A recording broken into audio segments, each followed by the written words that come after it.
वाटते आम्हाला चंद्र सूर्य छोटे, चंद्र सूर्य छोटे. जय भीम. माझे नाव अंकुर मुलगाव. मी बाबासाहेबांबद्दल दोन शब्द बोलणार आहोत. भारतीय राज्यघटनेचे शिल्पकार ज्ञान महर्षी डॉक्टर बाबासाहेब आंबेडकर यांना मी अभिवादन करतो आणि इथे उपस्थित सर्व लोकांना माझा जय भीम. 14 एप्रिल 1891 रोजी जन्मलेले भीमराव विषमतेविरुद्ध लढले.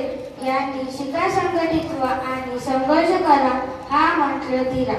शिक्षणाचे महत्त्व सांगून त्यांनी शोषितांना, वंचितांना हक्क मिळवून दिला. भारताच्या जडणघडणीत त्यांचे योगदान अमूल्य आहे.